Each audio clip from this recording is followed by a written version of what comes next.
मम पाछे धर धावत धरे सरासन बान। फिर फिर प्रभु ही बिलो की हूँ धन्य नमो सम आन।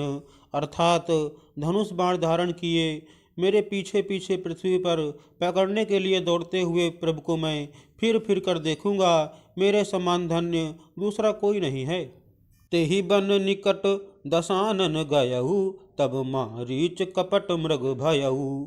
अति विचित्र कछु बरनि न जाई कनक देह मणि रचित बनाई। अर्थात जब रावण उस वन में जिस वन में श्री रघुनाथ जी रहते थे निकट पहुंचा तब मारीच कपट मृग बन गया। वह अत्यंत ही विचित्र था, कुछ वर्णन नहीं किया जा सकता।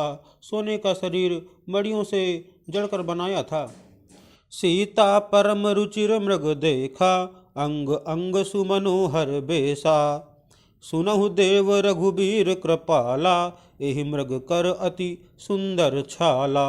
अर्थात सीता जी ने उस परम सुंदर हिरण को देखा जिसके अंग अंग की छटा अत्यंत मनोहर थी।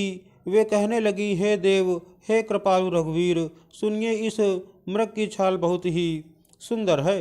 सत्य संध प्रभु बधि करि एहि आनहु चर्म कहति भय देहि। तब रघुपति जानत सब कारण उठे हरषि सुर काजु सवारन।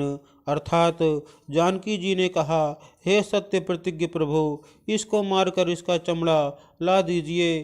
तब श्री रघुनाथ जी मारीच के कपट मृग बनने का सब कारण जानते हुए भी देवताओं का कार्य बनाने के लिए हर्षित होकर उठे।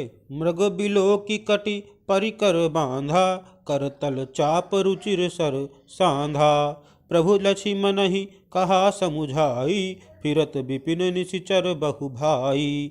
अर्थात हिरण को देखकर श्री राम जी ने कमर में फेंटा बांधा और हाथ में धनुष लेकर उस पर सुंदर दिव्य बाण चढ़ाया। फिर प्रभु ने लक्ष्मण जी को समझाकर कहा, हे भाई, वन में बहुत से राक्षस फिरते हैं। सीता केरी करहु रखवारी बुद्धि विवेक बल समय विचारी। प्रभु ही बिलो की चला मृग भाजी धाये रामु सरासन साजी। अर्थात तुम बुद्धि और विवेक के द्वारा बल और समय का विचार करके सीता की रखवाली करना।